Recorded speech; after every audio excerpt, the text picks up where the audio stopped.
नमस्कार विद्यार्थी मित्रांनो, आज आपण chapter number 1 some basic concept of chemistry या चॅप्टरचा पुढचा पॉइंट घेणार आहोत. बरोबर की नाही? आपण याच्या अगोदर इंट्रोडक्शन घेतलेलं आहे या चॅप्टरचं. आता आपल्याला पुढचा पॉइंट घ्यायचा आहे, त्याचं नाव आहे matter. What is mean by matter? बरोबर की नाही? मॅटर कशाला म्हणायचं? तर मॅटर या शब्दाला मराठीमध्ये अर्थ आहे द्रव्य पदार्थ. बरोबर की नाही? द्रव्य म्हणत आहे मी, द्रव नव्हे. द्रव म्हणजे लिक्विड आणि द्रव्य म्हणजे पदार्थ. बरोबर की नाही? मग मॅटर कशाला म्हणायचं? तर matter is anything in universe which occupies space and has fixed mass. बरोबर की नाही? विश्वातील अशी कोणतीही एक वस्तू, बरोबर की नाही, की जी जागा व्यापते, बरोबर की नाही, स्पेस ऑक्युपाय करते आणि ज्या वस्तूला स्वतःचं फिक्स मास आहे, स्वतःचं वस्तुमान आहे, अशा वस्तूला काय म्हणायचं? मॅटर म्हणायचं. आता आपण कोणती एखादी वस्तू कन्सिडर करू शकतो. फॉर एक्झाम्पल, माझ्या हातात हा पेन आहे, बरोबर की नाही? It is what? It is matter. बरोबर की नाही? काय? तर या विश्वातली, युनिवर्स मधली एक जागा व्यापलेली आहे, त्याला एक स्वतःचं वजन आहे. त्याचबरोबर मी असं म्हटलं, हा एक डस्टर आहे, बरोबर की नाही? हे काय? तर इट इज ऑल्सो मॅटर. बरोबर की नाही? काय केलंय? एक काही जागा त्याने व्यापलेली आहे, त्याचबरोबर त्याला स्वतःचं काही वजन आहे. बरोबर की नाही? म्हणजे आपण अशी विश्वातली कोणतीही एखादी वस्तू घेतली तर ते काय करतं की त्याने स्पेस ऑक्युपाय केलेला असला पाहिजे आणि त्याला स्वतःचं वजन असलं पाहिजे. बरोबर की नाही? मग matter is anything in universe which occupies space and has fixed mass. बरोबर की नाही? मग अशा या कन्सेप्टला आपण काय म्हणणार? मॅटर म्हणणार. बरोबर की नाही? पुढे म्हटलंय क्लासिफिकेशन ऑफ मॅटर. बरोबर की नाही? Classification of matter. Matter can be classified into. इथं मी एक चार्ट ड्रॉ केलेला आहे. बरोबर की नाही? पहिल्यांदा मॅटरचं क्लासिफिकेशन काय सांगितलंय? Matter can be classified into pure substances and mixture. बरोबर की नाही? काय? Pure substances and mixture. बरोबर.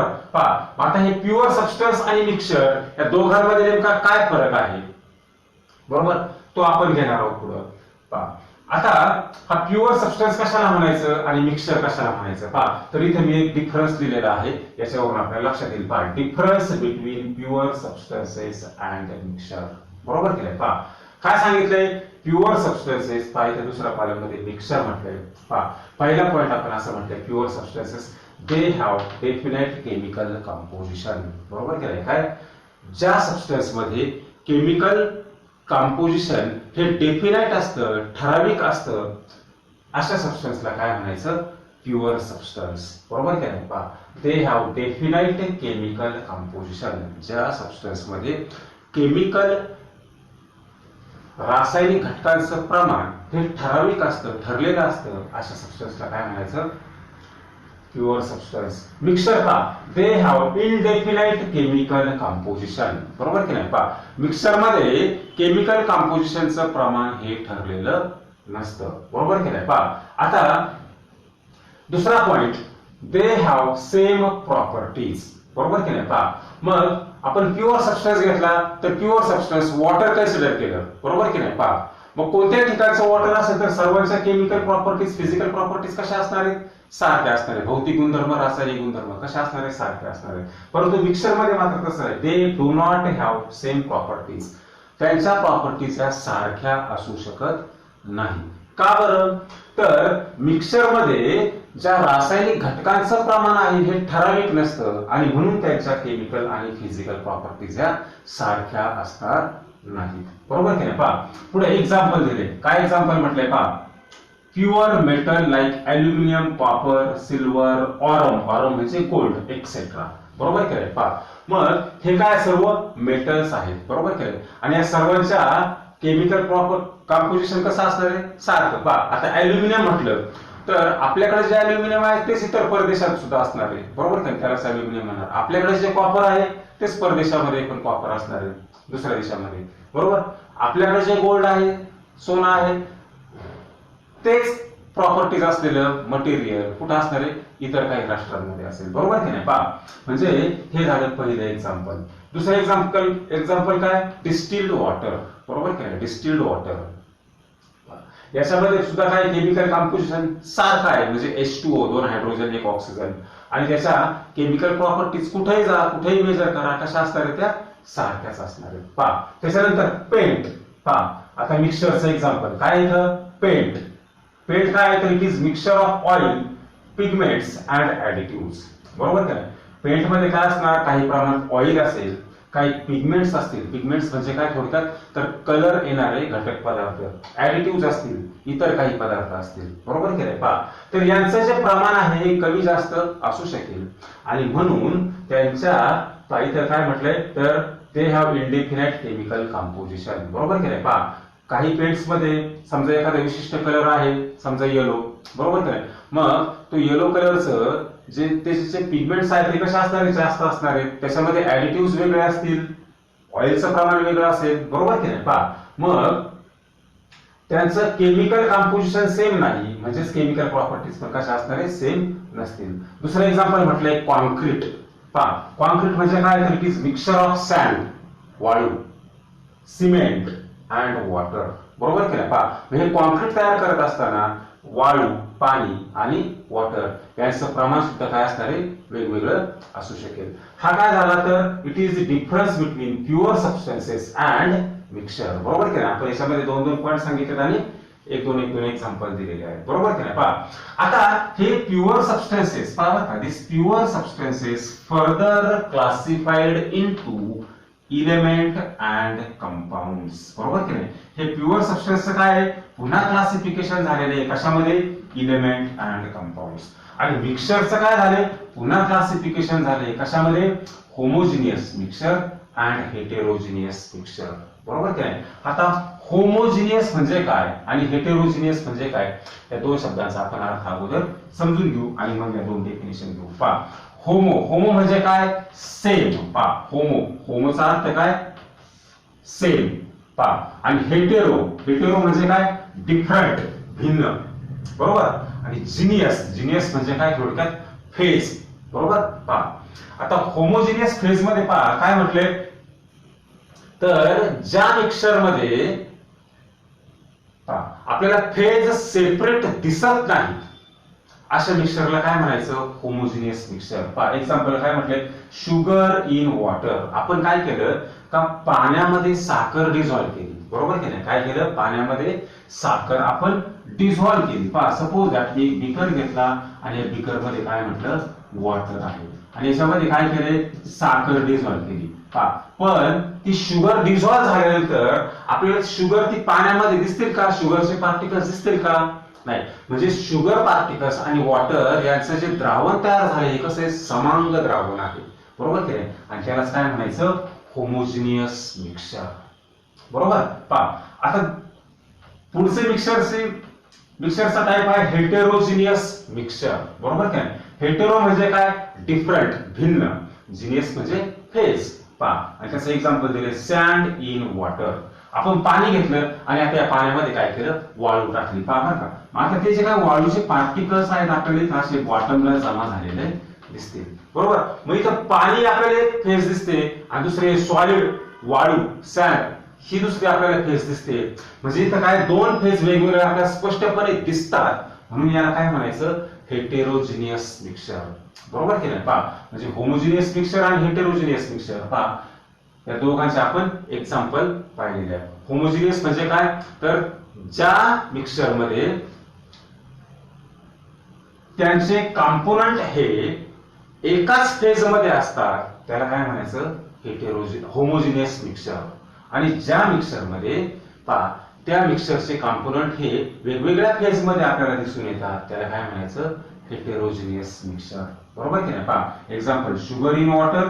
दुसरं याचं एक्झाम्पल आहे हेटेरोजिनियस, सँड इन वॉटर, बरोबर.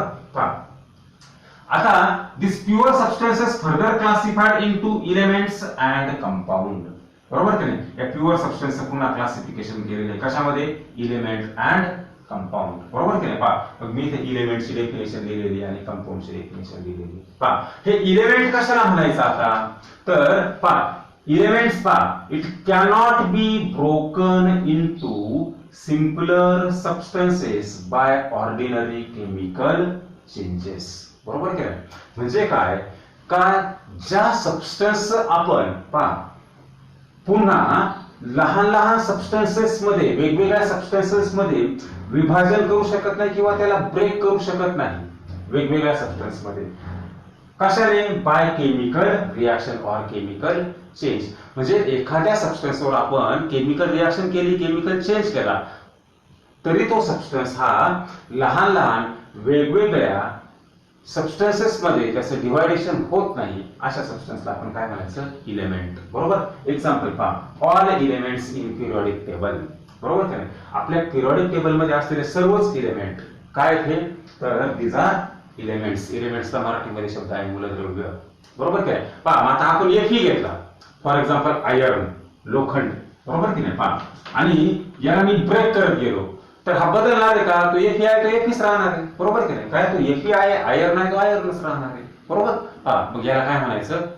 इलेमेंट, बरोबर की नाही? किंवा आपण काय घेतलं, कॉपर घेतला, कॉपर वायर पाहिलेली असेल तांब्याची तार, बरोबर की नाही? त्याला आपण किती वेळा ब्रेक करत गेलो तरी ते काय राहणार आहे? कॉपर मटेरियलच राहणार, ते बदलणार आहे का? नाही बदलणार. पहा म्हणजे it cannot be broken into simpler substances. It cannot be broken into simpler substances. It cannot be broken into simpler substances by ordinary chemical change. कोणत्याही सिंपल केमिकल रासायनिक अभिक्रियेने आपण त्याला वेगळ्या सबस्टन्स मध्ये ब्रेक करू शकत नाही. अशा सबस्टन्सला काय म्हणायचं? इलेमेंट. आणि त्याचं एक्झाम्पल काय म्हटलंय? All elements in periodic table, बरोबर की नाही? पहा आता त्याच्यानंतर आपल्याला पुढची डेफिनेशन घ्यायची कंपाऊंड्स, बरोबर की नाही?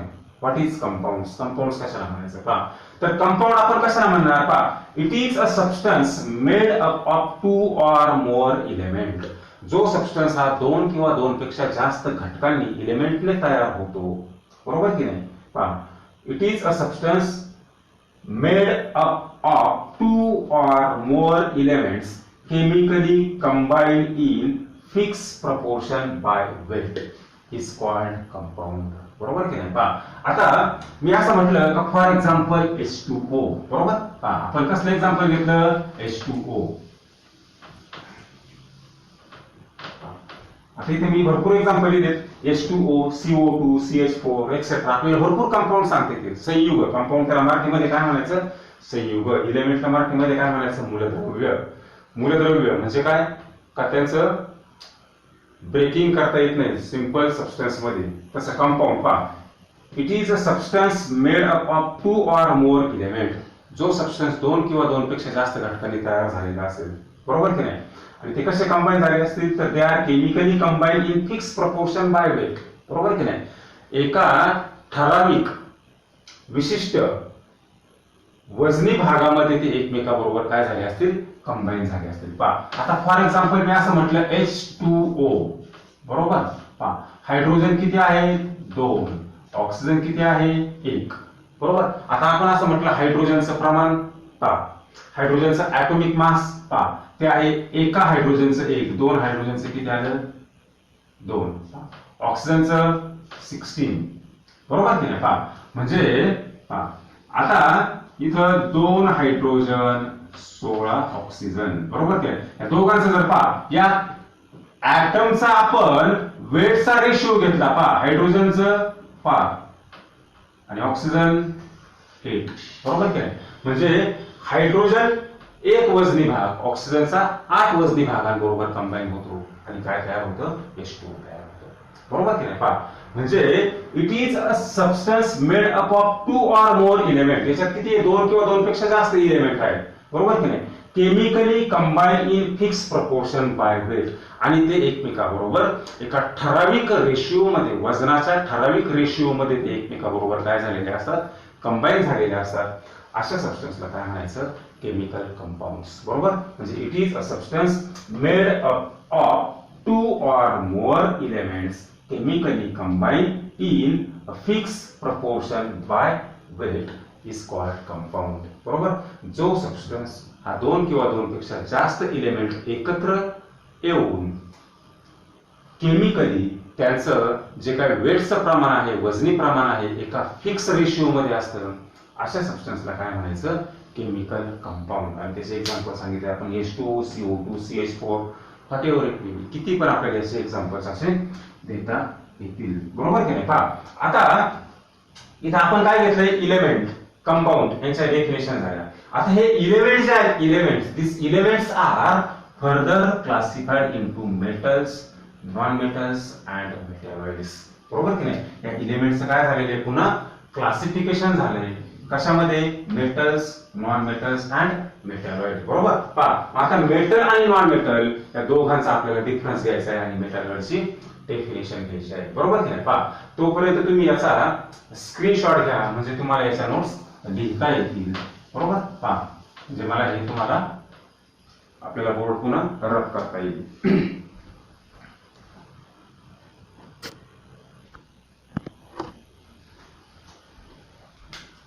आता आपण पुढचा पॉइंट घेणार आहोत, difference between metals and non metals. पहा difference between metals and non metals. धातू आणि अधातू यांच्यामधला आपल्याला डिफरन्स घ्यायचा आहे. बरोबर की नाही? पहा difference between metals and non metals. पहा इथं आपण पहिल्या कॉलममध्ये घेऊ मेटल्स,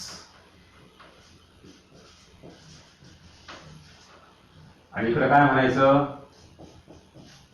नॉन मेटल्स. बरोबर. पहा पहिला पॉइंट. पहा आता हे सर्व झालेलं असेल तुम्हाला 10वी पर्यंत. पहिला पॉइंट पहा काय म्हणणार?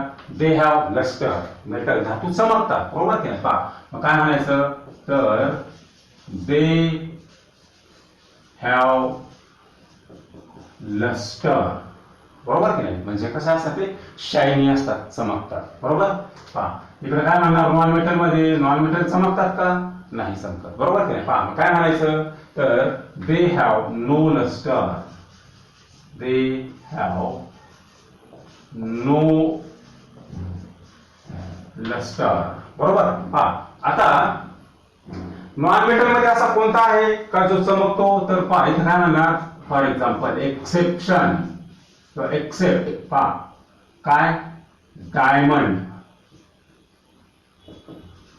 हा मात्र चमकतो. आणि अजून काय?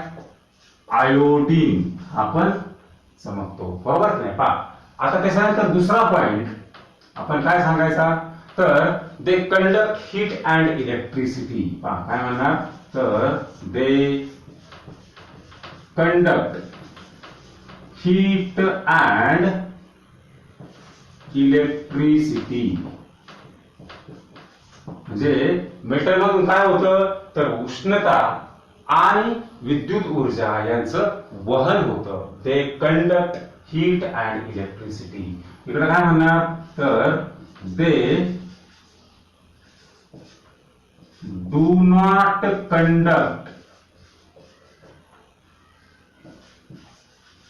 Heat and electricity. बरोबर की नाही? त्याच्यामधून नॉन मेटल्स मधून हीट आणि इलेक्ट्रिसिटी यांचं वहन होत नाही, कंडक्शन होत नाही. एक्सेप्ट. पहा इथे एक अपवाद आहे. कोणता? तर ग्रॅफाइट. ग्रॅफाइट मधून मात्र काय होते? इलेक्ट्रिसिटी कंडक्ट होते. आपण त्याचा इलेक्ट्रोड म्हणून उपयोग करतो. बरोबर की नाही? पहा त्याच्यानंतर तिसरा पॉइंट पहा, दे आर डक्टाईल. पहा दे आर डक्टाईल. डक्टाईल म्हणजे काय? तर it can be drawn into thin wire. बरोबर की नाही? म्हणजे मेटल मधून आपण एक पातळ अशी तार बाहेर काढू शकतो. बरोबर की नाही? They are ductile. मग डक्टाईल डक्टिलिटी. डक्टाईल ही प्रॉपर्टी काय? डक्टिलिटी प्रॉपर्टी काय? का धातूंमधून पातळ अशी तार बाहेर काढण्याच्या प्रक्रियेला काय म्हणायचं? डक्टिलिटी. म्हणजे मेटल्स कसे असतात? डक्टाईल. तसे नॉन मेटल काय म्हणणार? Number 3 they are not ductile. Not ductile. बरोबर. धातूंमधून आपल्याला पातळ तार काढता येईल का? नाही. बरोबर. अधातूंमधून अधातूंमधून म्हणजे नॉन मेटल्स मधून आपल्याला थिन वायर ड्रॉ करता येईल का? नाही. त्याच्यानंतर नंबर 4 पहा, दे आर मॅलिएबल. मॅलिएबल म्हणजे काय? तर धातूंपासून ठोकून पातळ पत्रे तयार करण्याच्या प्रोसेसला काय म्हणायचं? मॅलिएबल. आणि ती जी प्रॉपर्टी आहे त्याला काय म्हणायचं? मॅलिएबिलिटी. बरोबर की नाही? ऐकलं असेल तुम्ही. मॅलिएबिलिटी म्हणजे काय? धातूंपासून ठोकून पातळ पत्रे तयार करणे. बरोबर की नाही? परंतु नॉन मेटल पासून असे पातळ पत्रे तयार करता येतील का? नाही. मग काय म्हणायचं? तर दे आर नॉट मॅलिएबल. बरोबर काय? They are not malleable. आता एक्झाम्पल, फॉर एक्झाम्पल सर्वच आपल्याला मेटल सांगता येतील. कोणते? फॉर एक्झाम्पल Fe कॉपर, त्याच्यानंतर सिल्वर Ag. बरोबर की नाही? Fe म्हणजे आयर्न, कॉपर, सिल्वर, ऑरम म्हणजे गोल्ड, एक्सेट्रा. बरोबर की नाही? तसे नॉन मेटलचे एक्झाम्पल फॉर एक्झाम्पल आयोडीन,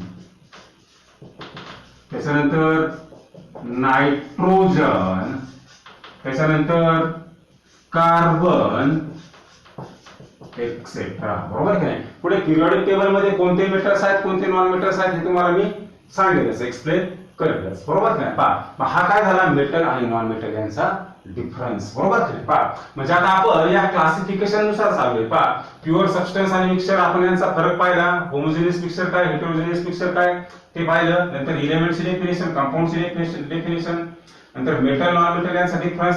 आणि आता आपल्याला राहिला शेवटचा पॉइंट, मेटॅलॉइड्स. बरोबर की नाही? पहा, मग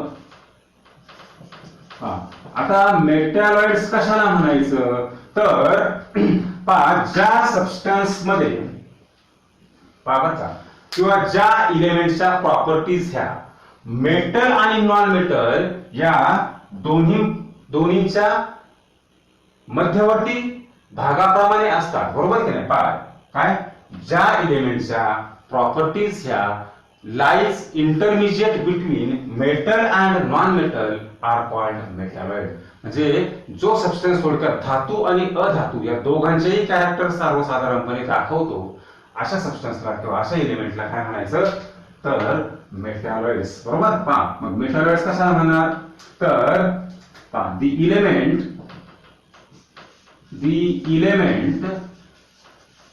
which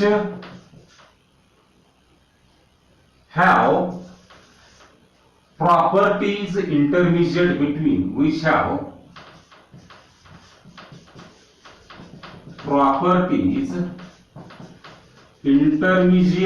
intermediate म्हणजे काय? दोघांच्या मध्ये असणं. इंटरमिजिएट बिटवीन म्हणजे काय? दोघांच्या मध्ये असणे. कोण दोघांच्या मध्ये? मेटल आणि नॉन मेटल. म्हणजे ज्यांच्या प्रॉपर्टीज कोणाच्या सारख्या आहेत? मेटल प्रमाणे पण काही असतात, काही नॉन मेटल प्रमाणे पण असतात. The element which have properties intermediate between metal and non-metal, metals and non-metals. The element which have properties intermediate between metals and non-metals are called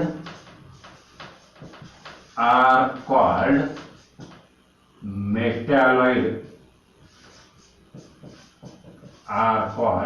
metalloids. आता त्याचे एक्झाम्पल फॉर एक्झाम्पल काय म्हणणार आपण?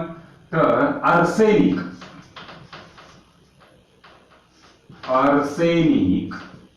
त्याच्यानंतर silicon, त्याच्यानंतर जर्मेनियम. हे काय? तर मेटॅलॉइड्स आहेत. बरोबर की नाही? पहा, पिरियोडिक टेबल मध्ये तुम्हाला मी सांगेल कोणकोणते मेटॅलॉइड्स आहेत. बरोबर. पहा, म्हणजे ज्या इलेमेंटच्या प्रॉपर्टीज ह्या मेटल आणि नॉन मेटल या दोघांप्रमाणेही असतात, अशा इलेमेंटला काय म्हणायचं? मेटॅलॉइड. त्याचे example arsenic, silicon and germanium. बरोबर की नाही? पहा, मग इथं आपण एक नोट लिहायची. पहा, काय म्हणणार त्या नोट मध्ये?